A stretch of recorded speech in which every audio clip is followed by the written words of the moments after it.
Back in 2016, Prince Harry found his celebrity princess. Thank you so much.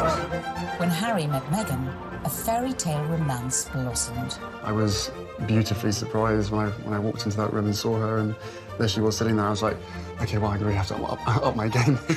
They were engaged after a year, and the most spectacular of royal weddings followed. The wedding was phenomenal. It was a royal wedding, but it was on a completely different level. But then it all went horribly wrong. I thought that she could, not would, but that she could be trouble. From matrimony to misery. My British friend said to me, I'm sure he's great, but you shouldn't do it because the British tabloids will destroy your life. So how did Meghan Markle lose her sparkle? A bit of breaking news tonight, and the Duke and Duchess of Sussex have announced that they are carving out what they call a new role for themselves. And how did she go from media darling to public enemy number one? The scrutiny has proved too much and palace life too stifling. We chart the meteoric rise and dramatic fall of the royal couple. She verged on the political when she was talking about women's empowerment. The royals don't do that. As their dream turned into a nightmare. I never thought that this would be easy, but I thought it would be fair.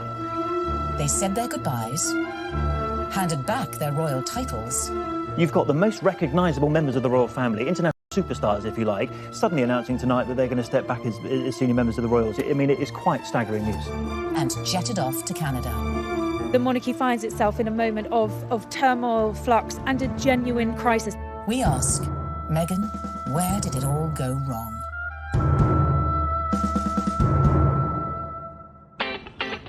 In her dating years, Meghan was said to be an avid reader of 90s book The Rules, a self-help dating guide read by millions worldwide. But the rules ain't got nothing on the Meghan Markle handbook. Beginning, of course, with step 1, be born into showbiz. To bag your Prince Charming, it always helps to start off in life with celebrity connections. And with Mum Doria and Dad Tom working in the entertainment industry, Meghan was all set. Meghan has a true showbiz upbringing. Her parents actually met on the set of General Hospital. Her dad was working on the lighting, her mom was temping there. It was the late 70s when my parents met. My dad was a lighting director for a soap opera, and my mom was a temp at the studio. I like to think he was drawn to her sweet eyes and her afro, plus their shared love of antiques. Whatever it was, they married and had me. They moved into a house in the Valley in LA to a neighbor. Nice, huh? You like these ponytails? Unsurprisingly, young Meghan soon caught the acting bug and would often visit her dad on the set of long-running TV sitcom Married with Children. Meghan had very much a showbiz upbringing. She would have been on set occasionally. She would have met famous actors and actresses probably from a young age, and understood that they were just people, and understood that there is a work that goes on behind the camera, because that's what her dad did. So she would have seen the reality of what it means to be famous at a very early age. Married with Children was, at the time, considered so risque, it was even boycotted by some viewers. So I grew up on the set of Married with Children every day after school for 10 years. I was there. Wow. I know. It's a very perverse place for a little girl who went to Catholic school, no less, to grow up. There were a lot of times my dad would say, Meg, why don't you go and help with the craft services room over there? This is just a little off-color for your eyes. I wasn't allowed to watch it at home. I could watch the end credits, so I could give the screen a kiss when I saw my dad's name go by. I mean, they seemed very close as father-daughter, and I mean, she was a striking child. She was beautiful, and everyone would comment on how cute she was. But beyond that, and more important than that, was the fact she was just a very nice little girl and very respectful, and just really a sweet kid to be around.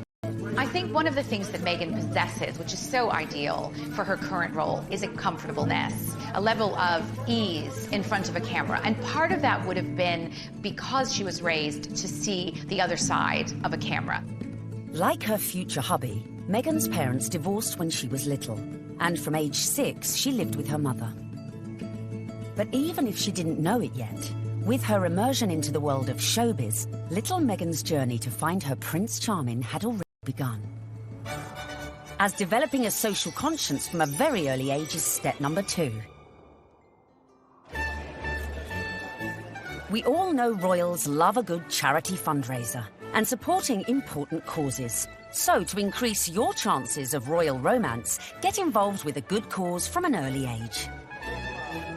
Although Meghan's parents were divorced, together they instilled in her a sense of social justice. My mom and dad came from little, so they made a choice to give a lot. Buying turkeys for homeless shelters at Thanksgiving, delivering meals to patients in hospice care, donating any spare change in their pockets to those asking for it. This is what I grew up seeing, so that is what I grew up being. A young adult woke up when I knew something was wrong. While still at school, unbeknownst to her, young Meghan was already learning one of the key attributes to being a princess: helping those less fortunate.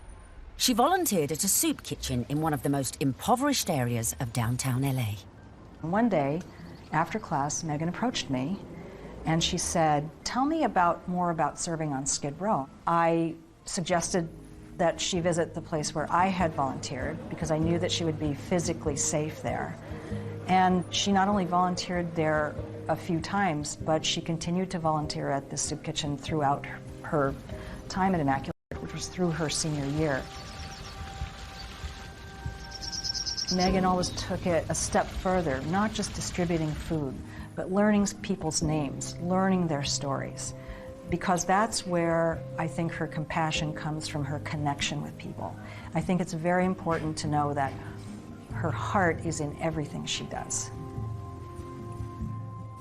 I got this letter from one of the students who was in her group. This student was very shy, she was very unsure of herself, she was kind of a bit of a loner, and Meghan wrote her the most wonderful, loving note, even though Meghan was not her close friend at all. So I just like to read it, because this gives you a sense of, this is the real Meghan. So it goes, "Dear Michelle, you are so strong and so wonderful. Your courage in strength in times of hardships is as admirable as your optimism and friendly nature. I am so lucky to have you in my group and to be able to lead you on this adventure. Never stop sharing your beautiful spirit and always remember how special you are. I am here if you ever need me. I love you, Meghan." Meghan was already starting to make changes, but coming up, we see how her voice reached all the way to the White House. It just wasn't right, and something needed to be done. And then, in our step-by-step guide to bagging a prince, we reveal how getting to Hollywood... Any actress in America needs a huge breakthrough, and Suits was that show. ...helped prepare her for her future role. I think it well equips her for the intrusiveness that accompanies being a member of the royal family.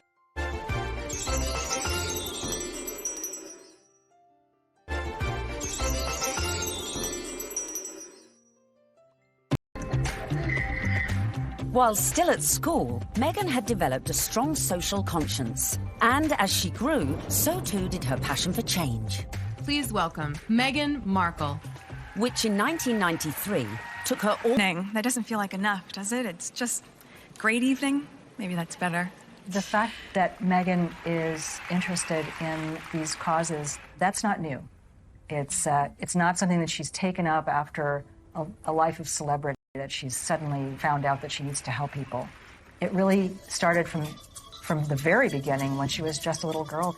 So Meghan's first foray into activism came when she was 11 years old, and she and some classmates were watching commercials and analysing them for their social studies class. The gloves are coming off. Women are fighting greasy pots and pans with Ivory Clear. The tagline said, "Women all over America are fighting greasy pots and pans." 2 boys from my class said, "Yeah, that's where women belong, in the kitchen." I remember feeling shocked and angry, and also just feeling so hurt. It just wasn't right, and something needed to be done. My name's Meghan Markle. I'm 12 years old. Last week at my school, we decided to watch the news for social studies. While flipping through the channels, we saw a commercial for the new Ivory Clear dishwashing liquid. In the commercial, they said women are battling grease, meaning only women do dishes. This infuriated Meghan, and she went home, talked to her dad about it. Her dad encouraged her to write letters to various people. Meghan wrote to Procter & Gamble, the company who made the advert, to then First Lady Hillary Clinton, and to children's current affairs show, Nick News, who sent a reporter to interview her. I don't think it's right for kids to grow up thinking these things, that just mom does everything. So I was wondering if you would be able to change your commercial to people all over America. Thank you, Meghan Markle. Incredibly, the 12-year-old's lobbying paid off. And it was roughly a month later when the soap manufacturer, Procter & Gamble, changed the commercial. The gloves are coming off. People are fighting greasy pots and pans with Ivory Clear. She had a sense that she could affect change, even though she was just one small person. She had a voice. If you see something that you don't like or offended by on television or any other place, write letters and send them to the right people, and you can really make a difference for not just yourself, but lots of other people. Propelled into the limelight at such a tender age, as an adult, Meghan's passion to effect change would burn no less brightly and push her closer to the world of her prince-to-be, to her future beau's heart. Such as becoming global ambassador for international children's charity World Vision, promoting sanitation projects in remote villages. Meghan's visits to countries like Rwanda have focused on girls and women. All of these speak to her concern for female empowerment and really wanting to make a difference that way. You'll feel really good at the end of the day knowing that you've been a part of that. I gotta get these kids home. I'm gonna go take a picture with them. We all know that charity is a huge, huge thing for Prince Harry. He's been working with various charities for years, and it's something that's really close to his heart because of how important it was to his late mother, Diana. If you wanted to impress him, doing a lot of charity work would probably go down very well. But being charitable alone might not be enough to bag a prince. So bring on step number 3. Of course, one possible way to bring yourself closer to royalty is to become a celeb. Easy, right? Meghan was a natural-born performer after all. Long before I taught Meghan, I saw her in the school plays. And she was one of those girls, when she was on stage, you were drawn to watch her because she just had this charisma and this charm, and she was really good. We have a musical and a play every year, and she was certainly one of the many shining lights that we have here at Immaculate Heart. After leaving high school, Meghan's dramatic flair led her to enroll at the prestigious Northwestern University, where she studied theatre and international relations.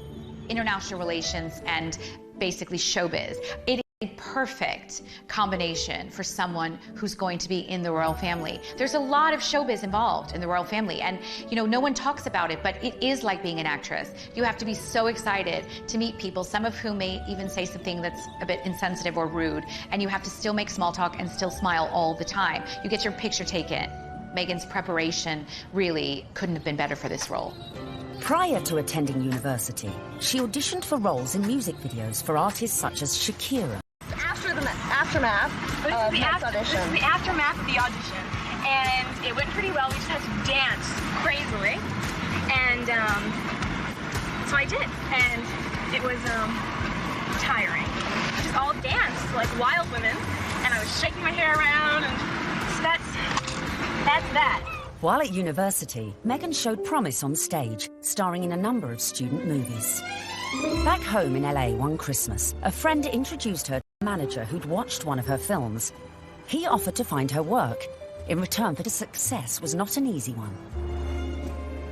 A young actor, actress trying to break into the business, it is not easy. My parents had been so supportive, watching me audition, trying to make ends meet, taking all the odds and ends jobs to pay my bills.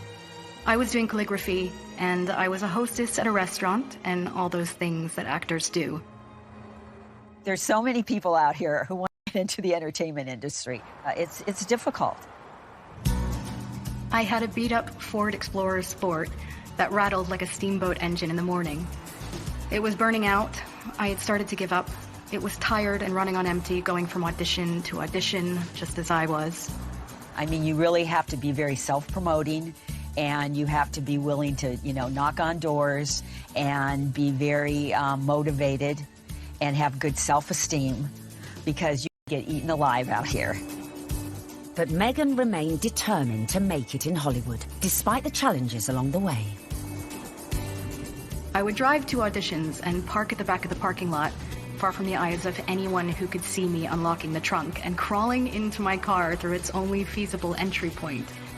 I would play it off, obviously, as though I was looking for something, reaching so deep for something that my car almost sucked me in to get it. Much like my experience in Hollywood, to be honest.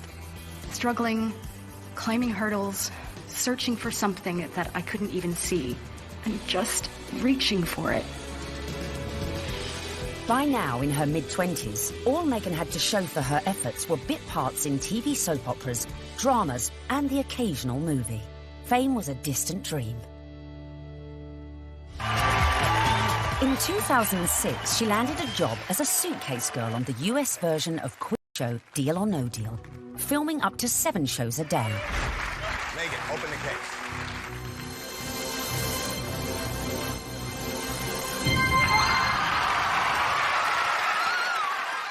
For somebody like Meghan, appearing as essentially an adornment on a game show would not be her ideal job. I'm sure she appreciated the paycheck, but she would have felt creatively unfulfilled. Just to be seen as a pair of legs or a pretty girl holding a briefcase full of cash, that's not what Meghan was after. But unfortunately, that is part of what leads to fame. You have to kind of pay your dues. You don't just start out on a show like Suits. I would put that in the category of things I was doing while I was auditioning to try to make ends meet. I was the ill-fated number, which for some reason no one would ever choose. I would end up standing up there forever in these terribly uncomfortable and inexpensive 5-inch heels, just waiting. But they were limited. Her dad was a lighting director. He wasn't an executive producer. So Meghan had to pay her dues like a lot of other young, beautiful actresses today. Along with the fierce competition facing any young actress trying to break Hollywood, Meghan had a further challenge: her mixed-race heritage. It took quite a few years for Meghan really to be comfortable with her identity. Hollywood didn't help with that, and it must have been very hurtful and very frustrating for her at times.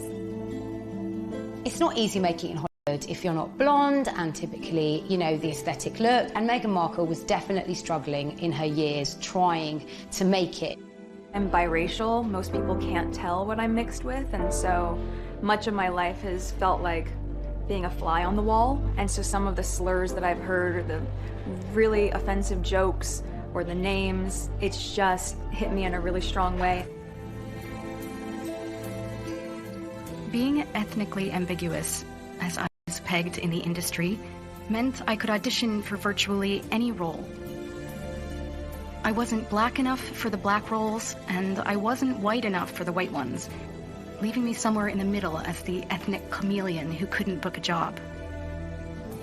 But Meghan's big break was closer than she thought. At one audition, a casting director advised Meghan to go for a more natural look. This would change her outlook forever.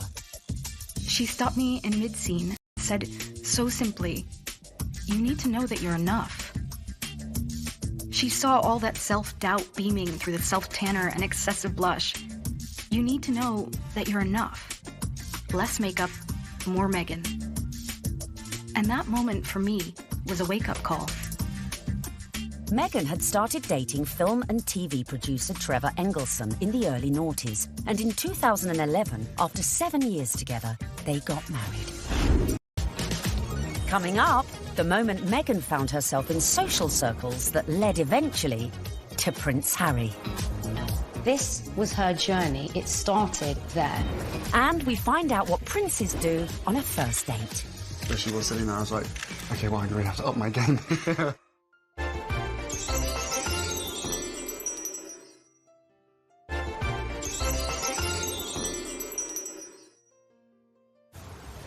Bagging a major TV role isn't easy.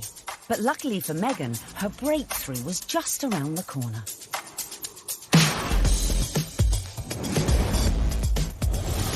When she auditioned for a new legal drama series, it was just another day in the office. Or so she thought. Suits was set in New York, but filmed in Toronto. It was the 5th pilot I would have filmed. Would I have imagined that this show would not just change my career, but also change my life? Any actress in America needs a huge breakthrough. And what they want is to be on a massive show. And Suits was that show for Meghan Markle. Meghan won the role of Rachel Zane, an ambitious young lawyer. Hi, I'm Rachel Zane. I'll be giving you your orientation. Wow, you're pretty. Good. You've hit on me. We can get it out of the way that I'm not interested. No, I'm sorry. I wasn't hitting on you. Trust me. I've given dozens of these, and without fail, whatever new hotshot it is thinks that because I'm just a paralegal, that I will somehow be blown away by his dazzling degree. Let me assure you, I won't.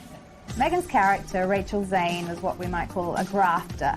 She worked her way up, she had rich parents, but she didn't want to take any help from them. I guess there could be some crossover between Meghan's character, Rachel in Suits, and her normal everyday life. Her role within that, she's a strong, independent woman. Do you know what I mean? She commands respect, she commands authority. So when you look at Meghan in everyday life, she does that as well. You know, there is kind of some fluidity between those two roles there, for sure. They're very strong, driven, independent women, but they really have a heart of gold. They're a bit of a soft touch. They'll help anybody.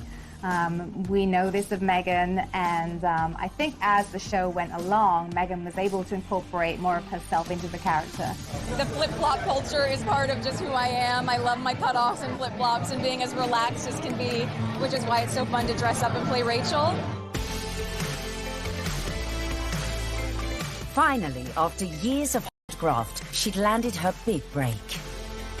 The show was a hit. The USA Cable Network commissioned a second series, and Meghan moved full-time to Canada to be near the studio. Meghan's move to Toronto was a big deal. She's very close with her mother, Doria, and she moved away from home and her friends in LA to go start a new life in Canada.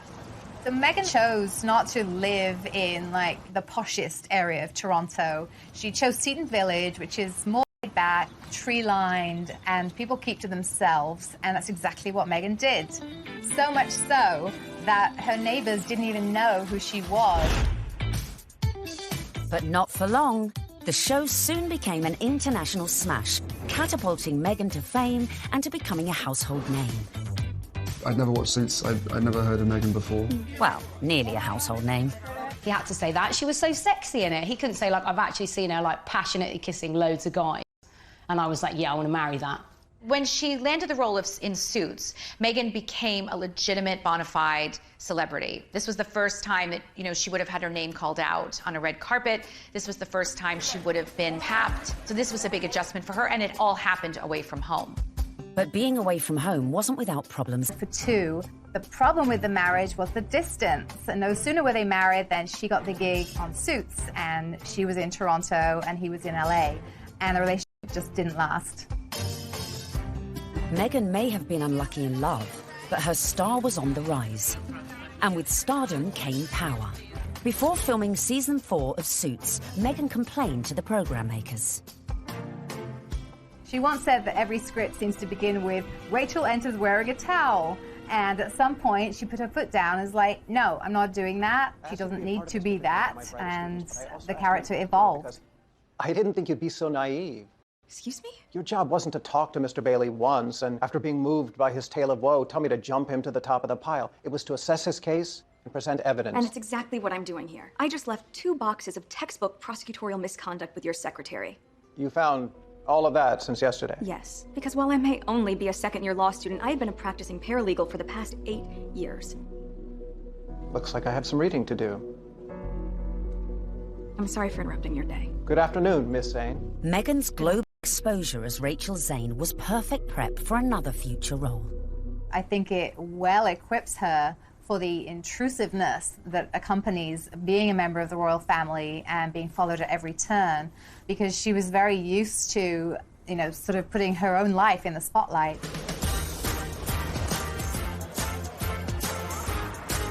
So, having been working hard on Suits and needing a well-earned break, Meghan decided to have a summer holiday in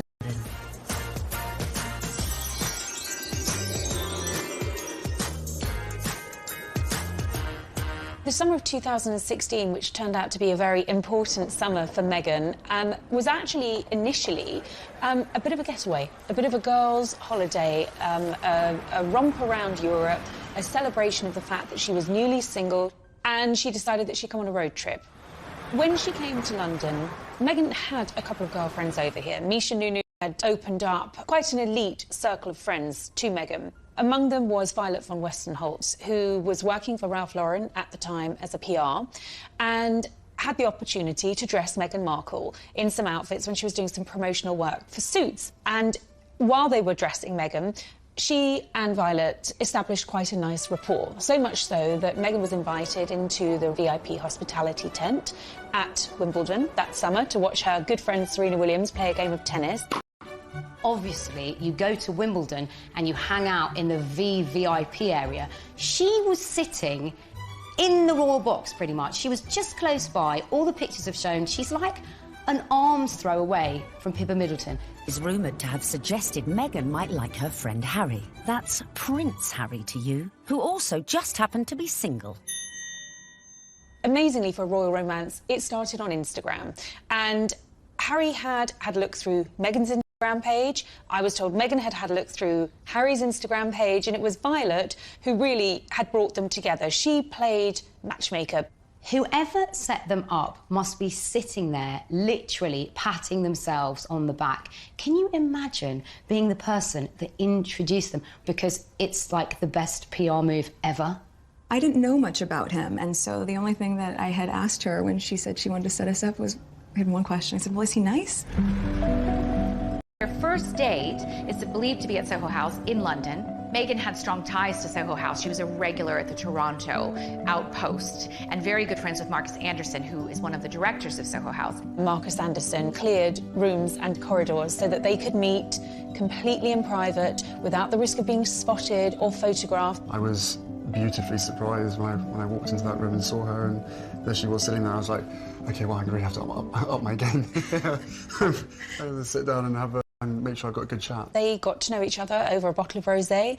They clicked, I was told, immediately over their joint passion for charity work, their love of philanthropic work, and there was an immediate spark. We met twice back-to-back, 2 dates in London last July. Yes. Then it was, I think, about 3, maybe 4 weeks later that I managed to persuade her to come and join me in Botswana. What happened next was the start of fairy tales, as the couple embarked on a whirlwind romance. Harry and Meghan, they were both astonished at how quickly their relationship developed and how deeply they felt for one another, almost from the get-go. I think perhaps a sign that things had gotten off to a good start and were actually really accelerating rather quickly in terms of a royal romance was when Meghan started referring to Harry as Has to her friends, and he was affectionately calling her Meg to his. Though originally worlds apart, they had much in common after all, both with divorced parents, both famous, and sharing an interest in the developing world. It was one of the first things we started talking about when we met, was just the different things that we wanted to do in the world and how passionate we were about seeing change. I think that's what got date 2 in the books, probably. Plenty to talk about. And date 2 quickly led to their first trip away together, a mere month later, on safari in Botswana, a country close to Harry's heart after first visiting following his mother's death 19 years earlier. We camped out with each other under the stars. We spent, coming was crucial to me to make sure that we had a chance to get to know each other. A secret long-distance relationship then ensued, with the occasional clue, such as the couple being separately pictured wearing matching blue bracelets, and the odd tantalising social media post. But it wasn't long before the couple went public. So the next step to bagging a prince is perhaps the hardest: the engagement.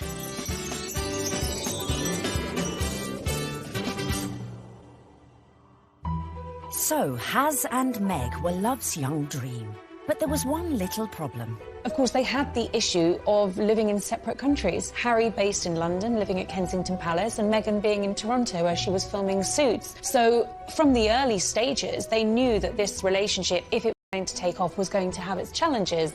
More often than not, it was Prince Harry jumping on a scheduled flight incognito in a baseball cap and a hoodie with just a single protection officer in tow and taking a regular British Airways, usually, flight to Toronto. He was never seen, never spotted, and so they were able to conduct those early months of their relationship in clandestine and get away with it.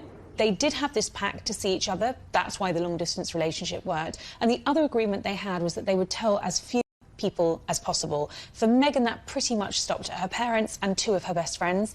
For Harry, he confided in his father, his brother, and 2 of his best friends. And by doing that, they really kept it in a very tight inner circle. Astonishingly, the couple managed to keep things on the down low for 3 months, until late October, when the cat, or should that be Corgi, was out of the bag, after an anonymous source leaked the story to the press. Well, I can't say much about how the story came about, apart from that the information that he was seeing Meghan came to light. And what was interesting in that circumstance, covering a story like that, is normally a name might be mentioned linked to Prince Harry and you wouldn't know who they were, and you'd have to try and research them, and you might not find very much online because they're a private individual. Of course, in Meghan's case, there was reams and reams of information about this American actress with illustrious history, not only of starring in shows like Suits, but also with this huge charitable side to her. The fact that she had been involved with the UN and everything became apparent. So really, you have a one-fact story like that, and it breaks, and the rest of Fleet Street is then playing catch-up. And it was then after the story broke that you found descending on Meghan's house, chasing after anyone that ever knew her, chasing after family members. I think both of us were totally surprised by the reaction after the first 5-6 months that we had to ourselves. Now everyone knew about their relationship, but would everyone approve? Especially Harry's inner circle of trusted friends. But they also welcomed her, and by the March of 2017, Meghan was invited to his best friend's wedding. Harry flew Meghan out to Montego Bay for the wedding of old Etonian pal Tom Inskip. She was made to feel very at home, the friends were very welcoming, and she started to actually forge friendships with these people on her own. And that's really lovely that, you know, Prince Harry at the wedding of his pal, and his pals are saying, you guys could be next down the aisle. I mean, what's better than that? They could obviously see that this is genuine. This is a real thing. Well, one of the things I was told by someone at that wedding in Jamaica was that they'd never seen Prince Harry look so happy. And in fact, at the wedding reception, there were jokes of, you two will be next. And actually, those were accurate predictions, because they were. Coming up, the royal couple-to-be's first public appearance. I don't know how many people were actually watching the wheelchair tennis match, because a lot of people were watching Harry and Meghan. And just how did Meghan's prince pop the question? I had the ring in my finger and I was like, can I give you the ring? And she was, oh yes, the ring.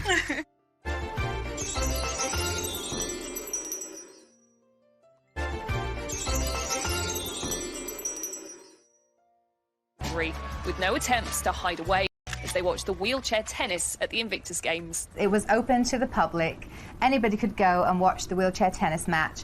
Although it has to be said, I don't know how many people were actually watching the wheelchair tennis match, because a lot of people were watching Harry and Meghan. They were very touchy-feely, they were laughing together, staring into each other's eyes, whispering sweet nothings into each other's ears. It was everything that their adoring fans had wanted. I remember when I first heard that Harry and Meghan going out, it kind of almost came from nowhere. Do you know what I mean? That the whole process was very, very quick, it seemed, in comparison to kind of conventional relationships. But, I mean, come on, this isn't, you know, a normal relationship by anyone's standards. It's, you know, a prince, you know, and a Hollywood actress. Harry and Meghan were now well and truly in the public spotlight.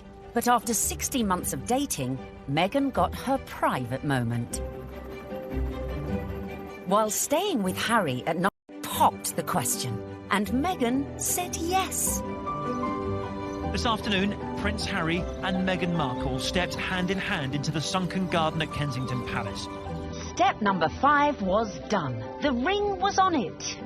This was the news the world had been waiting for. Meghan mania ensued, only fueled by a picture-perfect photo call on the 27th of November 2017. Harry, when did you know she was the one? Very first time we met. What struck me most on the engagement day was how calm, considered, sophisticated Meghan was. so happy. Unlike other royal fiancés before her, Meghan had her Hollywood training to give her all the poise she needed and was quite at home in front of the cameras. You guys, thank you so much. I was reminded of the days when Prince Charles and Princess Diana came out on their engagement day and how awkward and inarticulate it all was. And I suppose in love. Of course. Whatever in love means. It didn't have the right feel to it. And even when Catherine and William became engaged, Catherine seemed very, very nervous. No, it's very important to me, and, I hope we'll, be able to have a happy family ourselves. Straight here, please! Not so Meghan. She was the one who seemed the least nervous of the lot. I think it's absolutely clear from their closeness, from their body chemistry, from the energy between them, that these two knew absolutely what it meant to be in love, and they were truly, madly, deeply in love. This engagement had the world's press queuing up to get the perfect front-page shot of their real-life American princess. And it came right at the end. The real picture is the one where they think they're out of view and they put their arms round each other's waist. Very unroyal and very lovely. And it would seem the look Meg chose for this all-important announcement came from one of our very own royal watchers. There's a really funny story about me wearing a particular coat, a particular pair of shoes and a dress and visiting Buckingham Palace, where I met Prince Harry and Prince William.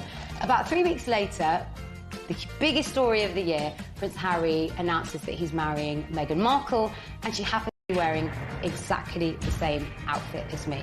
So, one of two things happened. Either Prince Harry saw what I was wearing and thought, I definitely want my bride-to-be to look just as good as this girl, as him. Or Meghan Markle was somewhere on the grounds and really rated my outfit. Then came the pitch-perfect press call, where an uber-relaxed Meghan... This is the fact that she is a product of Hollywood, product of television, product of entertainment. And therefore, there's a sort of ease in communication, and there is an inbuilt knowledge of what the media are trying to get at. It was definitely a setup. It was a blind date. This was a world with which Meghan had been familiar before she met Harry, and her ease was there for all to see. Because I'm from the States, you don't grow up with the same understanding of the royal family, and so while I now understand very clearly, there's a global interest there. She's different because she represents the global world we're in, the fascination we have in America, the fascination we have in celebrity, diversity, and she's a very strong woman. Just an amazing surprise. It was so sweet and natural and very romantic. I had actually been told by one of his friends that he had planned to pop the question in Botswana. For whatever reason, he didn't. It happened a few weeks later while they were at home at Nottingham Cottage roasting a chicken. Utter domestic simplicity and bliss, and incredibly romantic. He got on one knee. As a matter of fact, I could barely let you finish proposing. I was like, can I say yes now? She didn't even let me finish. She said, can I say yes, can I say yes now? And then there was hugs, and I had the ring in my finger, and I was like, can I give you the ring? She was, oh, yes, the ring.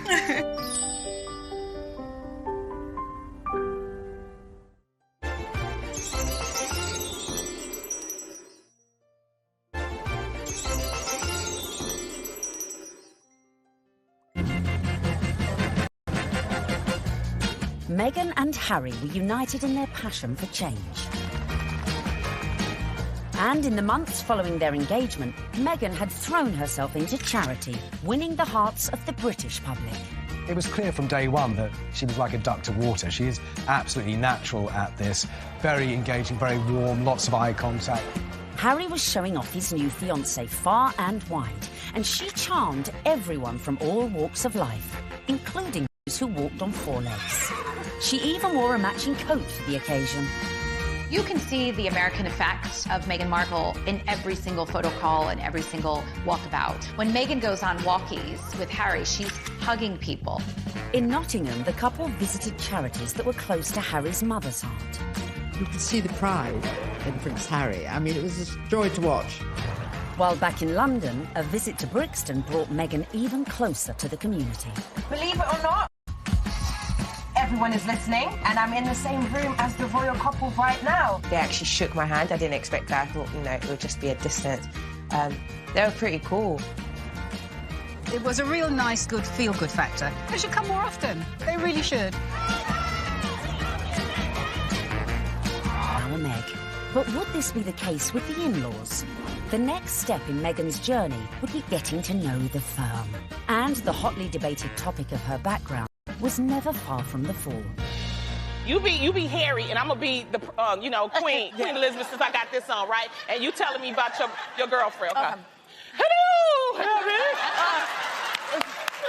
Grandmother, I met this beautiful woman, and she just happens to be mixed race. Step 6 in our guide to bagging a prince is charming the in-laws. One of the things I found really amazing when I was charting this story was just how warmly welcomed Meghan had been into the royal fold right from the early stages. The early meetings with William and Kate and Charles and Camilla, they were very welcoming. And actually the speed at which Meghan was introduced to the Queen was very surprising. When I looked back at Harry's relationship with Chelsea, it was several years before Chelsea was introduced to the Queen. Cressida, who dated Harry for 2 years, was never introduced to the Queen, but within a matter of mere months of dating her, Harry had Meghan meet the Queen. She's an incredible woman. And the corgis took to you straight away. That's true. In fact, Queenie was so impressed that mere weeks after the couple's engagement, she took the unprecedented move of inviting Meghan to spend Christmas in Norfolk at Sandringham, giving Meg the opportunity for a serious charm offensive. It was a tremendous break with convention that the Queen invited Meghan, who was, after all, just a fiancée, to Sandringham, because normally it's just the wives and the husbands of members of the royal family who are allowed there. I was told that the Queen's feeling was this. She's preparing to give everything up for her grandson. Her career, her identity, her nationality, her home in Toronto, everything to be with Harry. And the Queen's feeling was the very least we can do is to make her feel welcome at Christmas. It does show that the Queen is walking in step with the change of the guard at Buckingham Palace. This would have been a far different Christmas to the one Meghan spent in LA the previous year, with the historic 20,000-acre estate playing host to all sorts of little family quirks that would prove a challenge to any outsider. Well, Meghan would have had to get her head around quite a few royal family traditions. They open their presents on Christmas Eve. The presents that they exchange aren't what you'd really expect for members of the royal family. They tend to share really jokey presents with one another. In America, you know, things will come beautifully wrapped and be quite extravagant. And this is the other end, just cakes in, or an unusual thing to keep your corgis in. Meghan would have to embrace all these funny little customs, and clearly she did. After spending the night in her unfamiliar surroundings, the bride-in-training faced her public in that most royal of festive traditions. The post-service walkabout at St Mary Magdalene Church. Well, the Sandringham church photo is the timeline through history. You have a snapshot every year of those people closest to the throne. Now, often you're looking at a picture of a child who was barely able to walk perhaps a year ago, and suddenly they come out of the church. That image will change. In a few years' time, you'll have those couples and their children will be going to church. And a few more years' time, and you may not have the older generation. This year, of course, was Meghan's year. The presence of the royal fiancé drew crowds that were even bigger than usual. The world's media was also out in force, but it was a member of the public who would snap the photo that cemented just how much Meghan was in with the younger royal crowd. Unfortunately for photographers on the ground, they just didn't quite seem to get a clear shot, and in the end it came down to a member of the public, a lady called Karen Anvil. It was like a Mexican wave of cheers, so you knew they were coming. The photographers at the other end, and they just happened to look over. And I took one photo, that's the thing. I took one photo, and it was, yeah, the right one. When we saw that shot, it was an absolute no-brainer that it was going to be our cover shot because it was the only one that had captured that moment, the four of them together. And, you know, it symbolised quite a lot in terms of the royal family and where they're going in future. So, yeah, I mean, we were delighted to use it on the cover. And just like that, the Fab Four were born. Clearly, Meghan was well and truly fitting into the royal club. Just like the Queen, it seems the rest of the family were equally charmed by Harry's beau from across the pond. Another tick for Meghan. William was longing to meet her, and so was Catherine. And Catherine's been absolutely wonderful, amazing, as is William as well. You know, fantastic support. And then my father as well. We had a handful of teas and meetings, and my grandparents as well have been wonderful throughout this whole process. She found herself a true fan in the Duke of Edinburgh, and he was apparently hugely impressed with how well-read Meghan was. Meghan was now in with the in-laws. But coming up, events were to turn increasingly tricky, dealing with critics from near be trouble and far. I think the very fact that Samantha wanted to do a book called The Diary of Princess Pushy's Sister implies that maybe she was not over fond of her younger half-sister.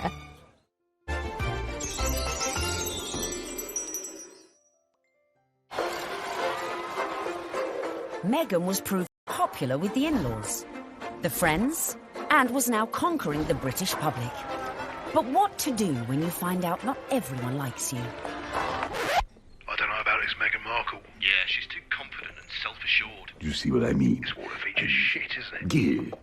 Oh my God, I thought I was doing so well.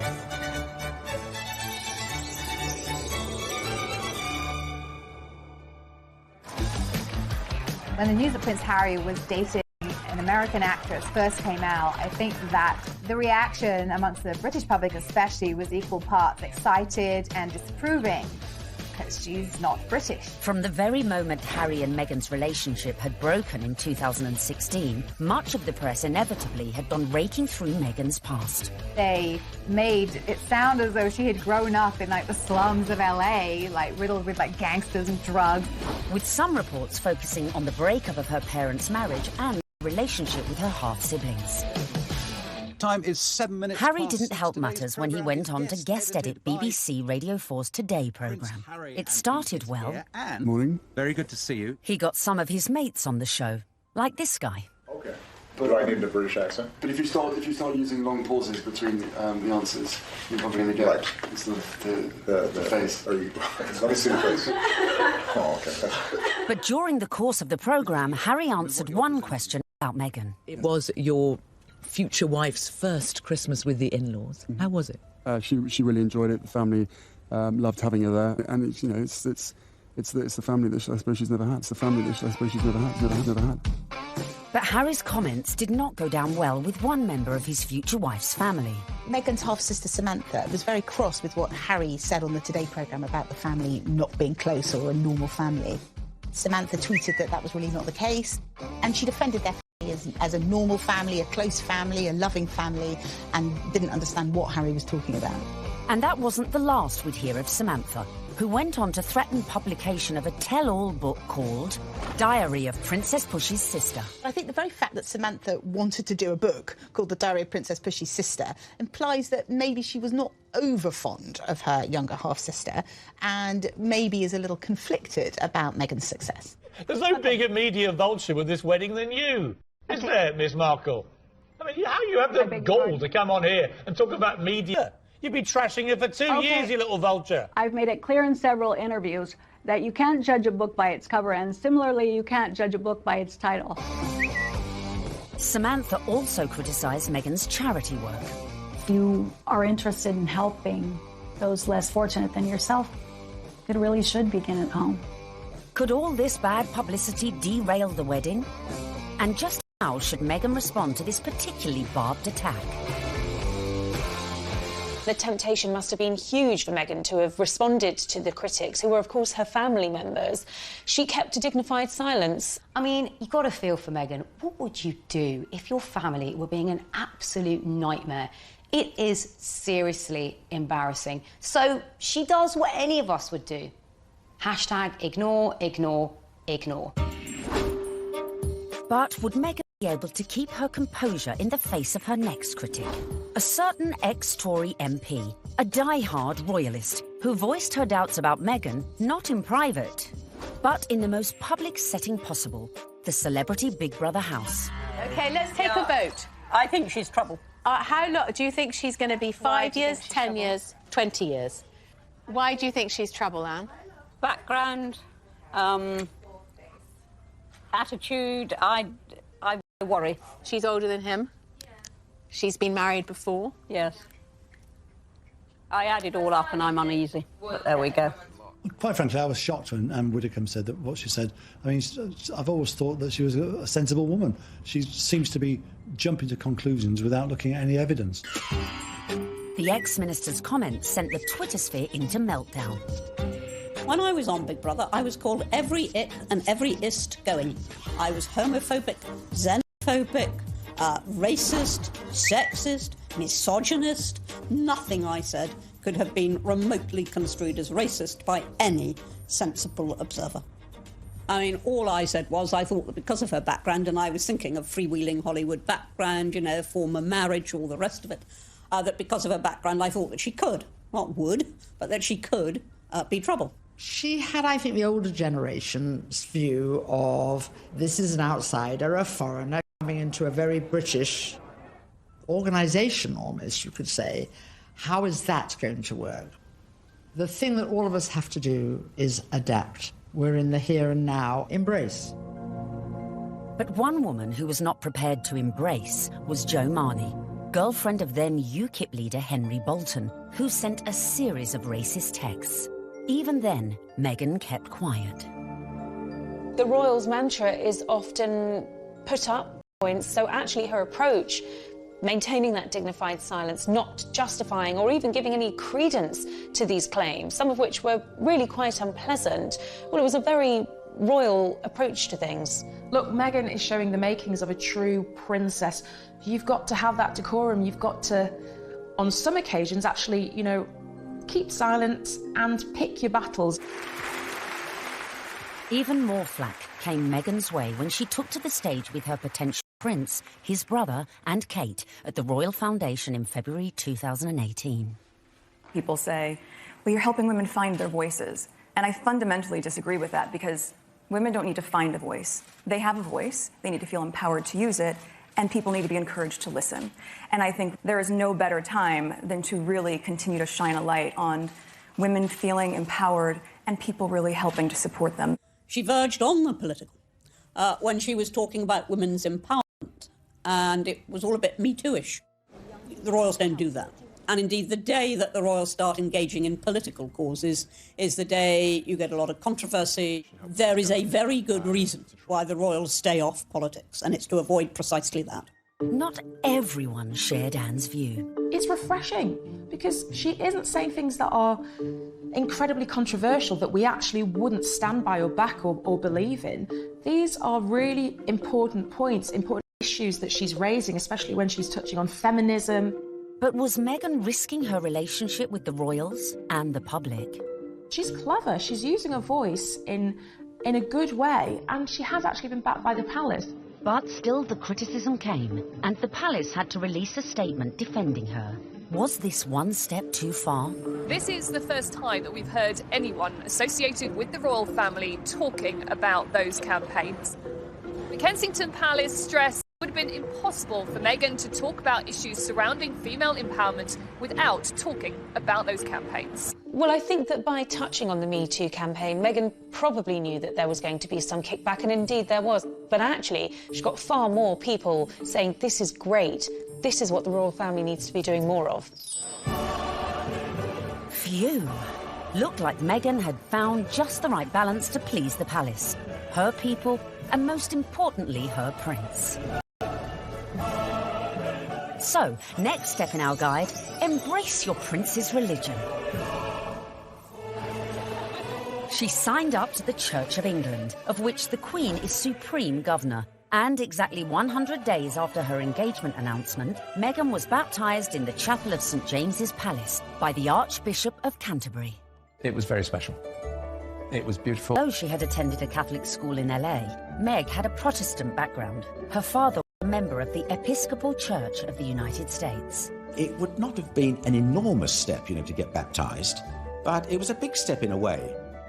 But I think out of deference to the Queen and to her very strong faith, it sort of tidied things up, and it augurs well for the future because she will have to attend many, services in Church of England cathedrals. Coming up, Meghan's headed ever nearer to that chapel of love, but the journey would become increasingly problematic. With a guest list to organise... Have you got an invite to the royal wedding? Have I? Yeah. Not that I know. And dramas coming thick and fast from her very own family. All of a sudden, his health isn't good, and he can't come to the wedding. Dun, dun, dun!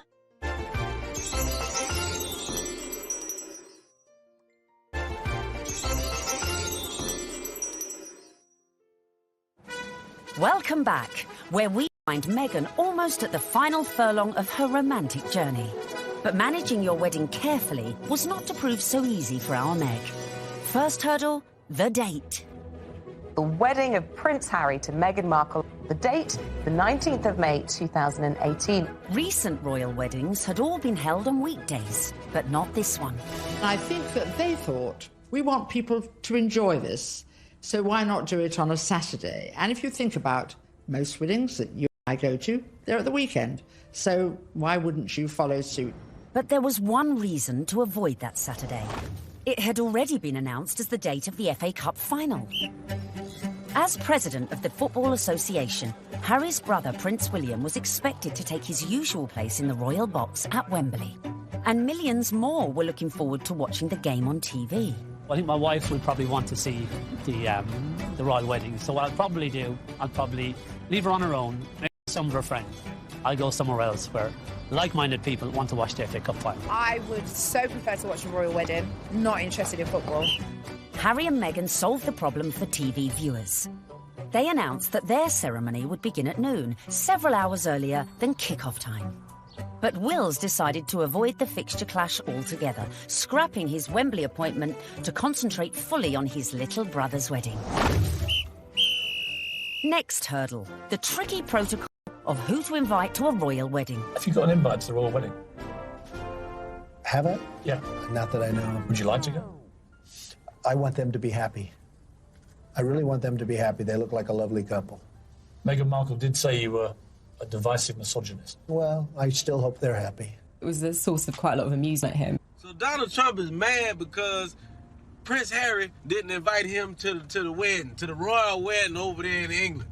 I don't even know why. I don't know why you mad. You shouldn't even be surprised, Donald. Don't nobody like you. The apparent decision to snub the US president may have been a source of jokes for comedians. But according to some sections of the media, it was also a potential embarrassment for the Queen. Could this dash all Meghan's good work? Especially in light of reports that the couple had invited Trump's predecessor, Barack Obama, a friend to them both. But as Harry and Meghan's wedding was a non-state event, that meant the couple could pretty much invite whoever they wanted. This is not a state occasion, this wedding. He can invite his friends and Meghan's friends. He doesn't have to invite Trump. It's as simple as that. So the date was set, the invites were out, the corgis were brushed, and all was looking rosy for the big day, and for Meghan to finally become Mrs. Prince Harry. Until... That week lead up to the wedding was like watching an episode of EastEnders. It was an extraordinary week, completely overshadowed by the debacle over Mr. Markle. We were told that Thomas Markle would be walking his daughter down the aisle. In fact, a story that broke the weekend before in the Mail on Sunday undid all of that. Thomas Markle was revealed to have been staging fake pictures for the press to bolster his image pre-wedding for the reported sum of $100,000. First of all, the pictures are leaked. Her dad is posing for pictures with paparazzi.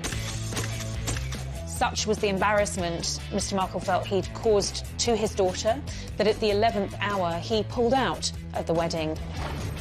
It got so confusing. It was like, is he going to be coming to the wedding? Isn't he? Meghan, I was told, was utterly heartbroken. She said that she forgave him for the photographs. She wanted him there to walk her down the aisle on the big day, and he agreed he would do it. Until, all of a sudden, his health isn't good. And he can't come to the wedding. Dun, dun, dun!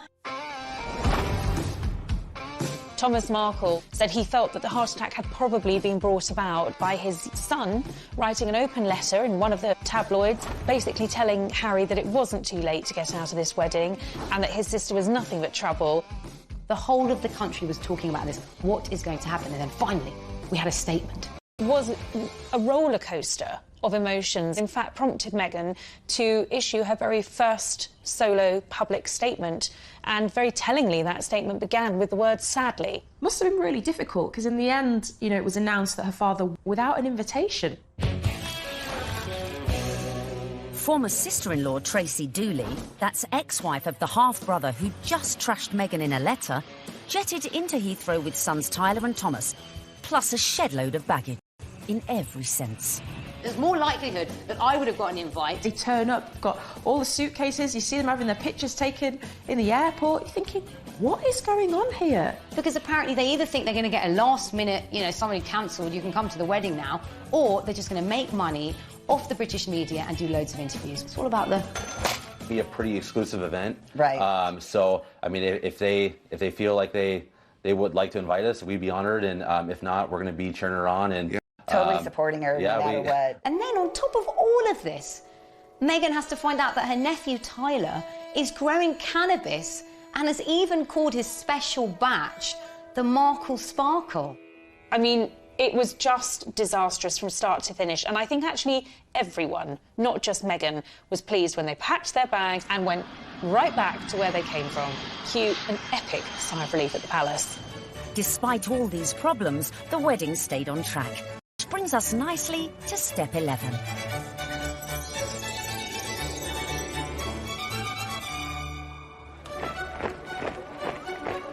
Finally, on the 19th of May 2018, less than 2 years after Harry and Meghan's very first date in Soho House, the day we'd all been waiting for. The world tuned in for the fairy tale wedding of the century. Let's face it, if you're marrying a prince, you may as well pull out all the stops. Meghan and Harry really did have the ultimate fairy tale wedding. You know, they didn't choose St. Paul's Cathedral, where, of course, we saw Charles and Diana wed. They didn't choose Westminster Abbey, like William and Kate. They chose Windsor, which is a lot smaller and feels a lot more private. I was there at the wedding on the day, and Windsor felt like literally a fairy tale come to life. Everything was magical. And as the 600 guests drifted in, it was a veritable who's who of the world's A-listers, from music, film, and sport. I think this was the very first really modern royal wedding that we've ever seen, and it was a true marriage of Hollywood royalty with British royalty. Oprah Winfrey, Idris Elba, George Clooney and Amal, and a cast of Suits. You had Hollywood stars mingling with British aristocracy. It was extraordinary to see. By the time HRH arrived, the atmosphere at Windsor was electric, with 200 representatives from the Prince's charities among the 2,640 cheering envoys, included Princess Charlotte and Prince George, plus the children of some of her closest friends. Sporting the uniform of the Blues and Royals, the regiment Harry served in the army, the groom arrived with a familiar-looking best man.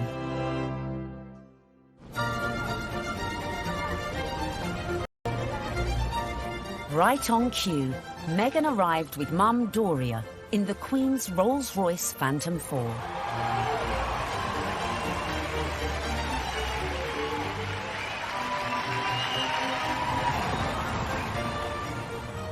The wedding was phenomenal. The wedding was amazing. I mean, we all wanted to see what she was wearing.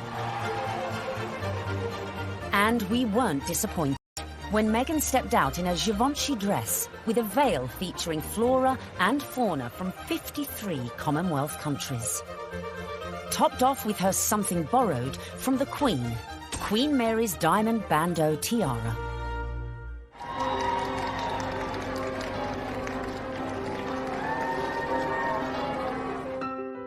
But with an absent father, who would walk Meghan down the aisle? Prince Charles, rising to the occasion, Prince Charles walks her down the aisle.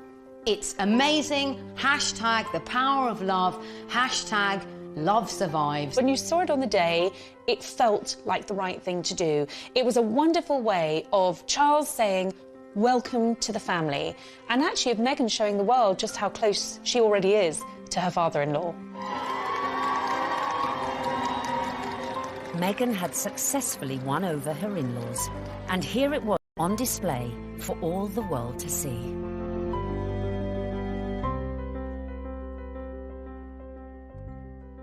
It was lovely. It was really lovely. It felt positive, and yeah, you couldn't help but smile watching it. When the night has come. So, not only had Meghan married a prince, but she had ensured that their wedding would be one that the British public would never forget. And neither would the 60 million who tuned in from around the globe. No, I won't be afraid. It wasn't your typical royal wedding. We had been told by courtiers to expect some surprises, but I don't think anyone expected quite what we saw, listening to that incredible gospel choir, which was a beautiful touch and a wonderful nod to Meghan's dual heritage. Stand by me. Stand by me. Inside, you've got the gospel choir, you know, raising the roof with the music. You've got the reverend. Was one of the stars, one of the unexpected stars of the day. I don't think anyone was expecting his sermon. I certainly don't think the royal family were expecting his sermon, because the look of surprise, and I might say bemusement and bewilderment on some of their faces seemed to suggest that they were quite taken aback. We must discover the power of love, the redemptive power of love. And when we do that, we will make of this old world a new world. He started speaking. He just had everybody on the edge of their seats, whether you were there or you were watching it on the television. The room felt alive. I don't think St George's Chapel has ever heard such an effusive address, or heard Martin Luther King quoted in that way. There's power in love. Don't underestimate it. Don't even over-sentimentalize it. There's power in love.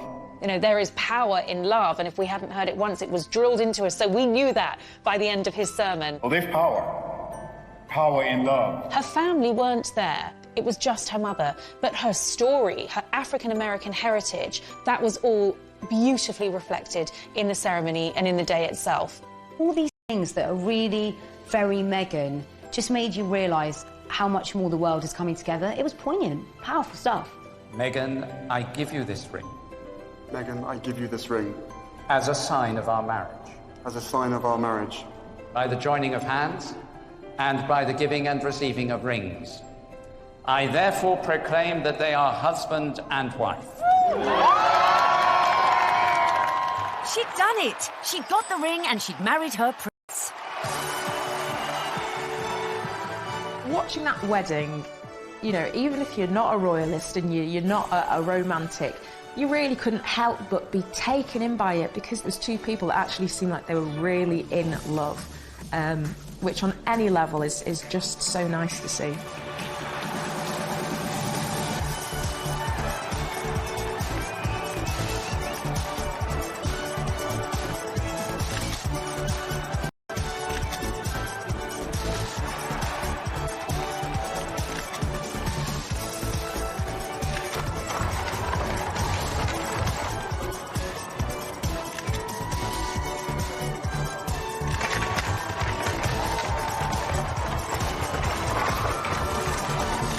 But the party was only just getting started. Serena Williams playing beer pong. I bet she aced it. Meghan had gone from actress to duchess. And our penultimate tip, really for those who've gone and bagged their prince, is celebrate with the best ever party.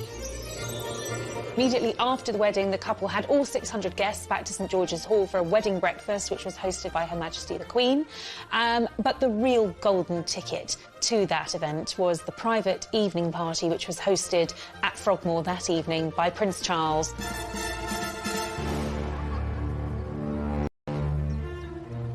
We saw, of course, Meghan's dress for the after party, which was by Stella McCartney. She looked glamorous. Harry looked like James Bond walking out of the palace to get into their vintage Jaguar. This was a very modern, sexy, gorgeous couple. We saw the couple speed away in that beautiful blue E-Type Jaguar. Meghan resplendent, it has to be said. Harry looking more James Bond than Prince Harry.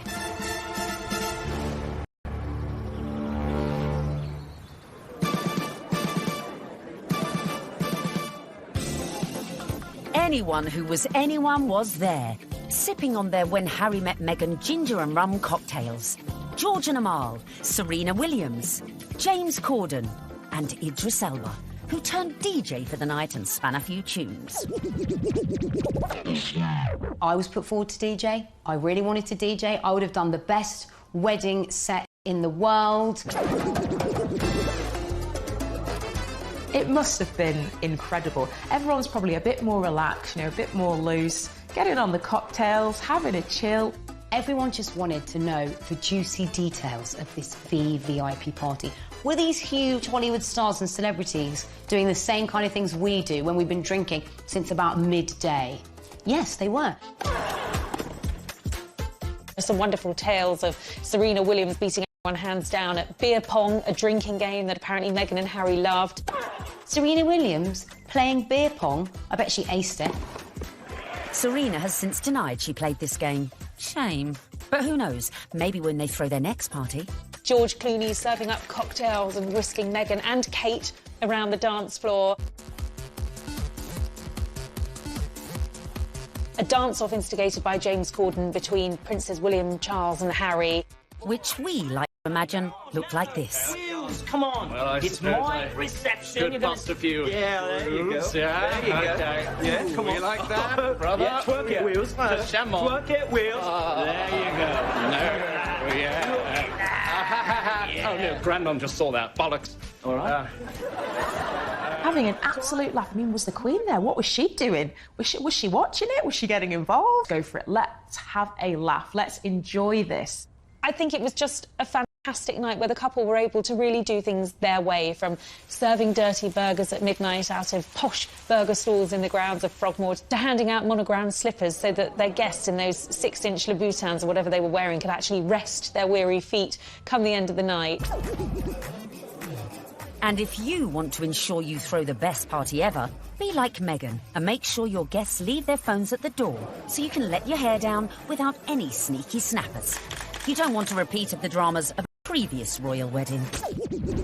10 years earlier, the same venue had hosted the wedding reception of Harry's cousin, Peter Phillips, and his wife, Autumn Kelly, who provoked a scandal when, unbeknownst to most of the guests, they sold photos of the private bash to Hello magazine for £500,000. Generally, what happens in the private do's stays in the private do's. There are no cameras there, or none of our cameras are there. So what happened with Peter and Autumn's wedding is controversial and unusual. The junior royals host a wedding ceremony, which is where there's supposed to be the private situation, the most private the royals are ever in, inside their own home, for goodness sake. And they thought this was just photographers at a wedding and happily posed and grinned away. And then were quite amazed in a couple of weeks afterwards to see 59 pages of a Hello supplement dedicated entirely to things that they thought were private family shots. I think it went down like a lead balloon with many members of the royal family. Luckily, Harry and Meghan's wedding reception went off without a hitch, but with a bang. One of my favourite details about the whole thing is that Harry and Meghan snuck away at the after party. They went off to be together. And I think that speaks a lot about this couple. They are, above everything else, madly, genuinely in love with each other. Which leads us beautifully into the final step of our Bag of Prince guide. Live happily ever after.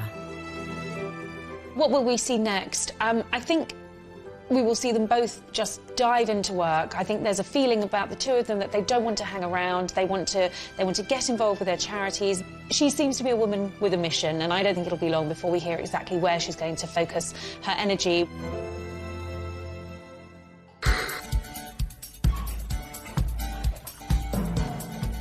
So there you have it. From being born into showbiz to getting famous, to moving countries. Making moves in royal circles, charming the in-laws, and staying silent in the face of criticism. Meghan Markle might not have set out to bag a prince, but follow her lead, and maybe you could do it too. It was the ultimate her journey from the leafy suburbs of LA to Toronto to Kensington Palace to St George's Chapel has been a monumental, epic and frankly incredible story. It's so nice to meet you. She's a modern woman. This is how we all live, you know, from mixed race families, you know, interracial marriages, coming from different countries. That is what society is about now. The fact that she's unusual for the royal family, I think the fact that she comes from a different country, a different background, it's just a plus. She is very much a breath of fresh air. She's incredibly focused. She's incredibly driven. Women don't need to find a voice. They have a voice. They need to feel empowered to use it, and people need to be encouraged to listen. She's got the biggest platform, she's got huge ideas, and she is changing the game in a very cool way. And she makes Prince Harry happy, and so he now has that partner that he said he always wanted to share the load with. And in Meghan Markle, he found it. If this were a movie script, you would say that Meghan completes him.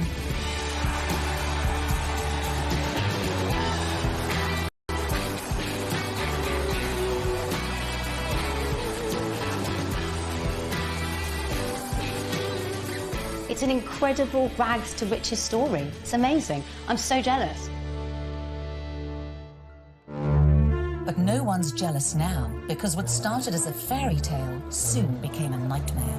Firstly, the couple went to war with the press, incensed by criticism, like her flaunting her baby bump. And then they launched a legal battle against the Mail on Sunday, after they published a handwritten letter Meghan had sent to her estranged father. When I first met my now husband, my friends were really happy because I was so happy, but my British friends said to me, I'm sure he's great, but you shouldn't do it because the British tabloids will destroy your life. Next, Harry and Meghan got flack for spending nearly £2.5 million of public money upgrading their official residence, Frogmore Cottage. They have no plans to give up their royal home here in Windsor. It's called Frogmore Cottage, although in truth it's more of a mansion after a £2.5 million facelift paid for by taxpayers. Their son Archie was born in May 2019, and the first signs of a royal rift were spotted when he was not given a title, instead being referred to as just Master. More press criticism followed when the couple decided to use a private jet to take them on holiday. Finally, the bombshell. The couple stepped back from their royal duties, handing over their titles and jetting off to Canada, as Harry explained at this after-dinner speech. The decision that I have made for my wife and I to step back in years of challenges. And I know I haven't always got it right, but as far as this goes, there really was no other option. You've got the most recognisable members of the royal family, international superstars, if you like, suddenly announcing tonight that they're going to step back as senior members of the royals. I mean, it is quite staggering news. Harry and Meghan have gone from the wedding of the decade to leaving the UK and the royal family behind in just under 2 years, with Meghan making her very last public appearance here at the Commonwealth Day service. How could such a fairy tale descend into such misery and acrimony in such a short space of time? I never thought that this would be easy, but I thought it would be fair. Who could have imagined that what started so well could all go so horribly wrong?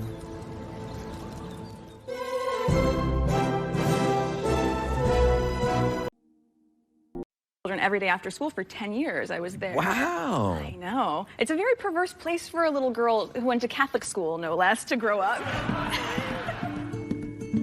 There were a lot of times my dad would say, Meg, why don't you go and help with the craft services room over there? This is just a little off color for your eyes. I wasn't allowed to watch it at home. I could watch the end credits, so I could give the screen a kiss when I saw my dad's name go by. I mean, they seem very close as father-daughter, and I mean, she was a striking child. She was beautiful, and everyone would comment on how cute she was.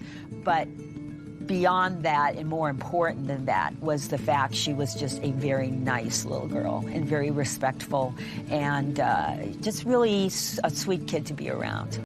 I think one of the things that Meghan possesses, which is so ideal for her current role, is a comfortableness, a level of ease in front of a camera. And part of that would have been because she was raised to see the other side of a camera. Like her future hubby, Meghan's parents divorced when she was little, and from age 6, she lived with her mother. But even if she didn't know it yet, with her immersion into the world of showbiz, little Meghan's journey to find her Prince Charming had already begun.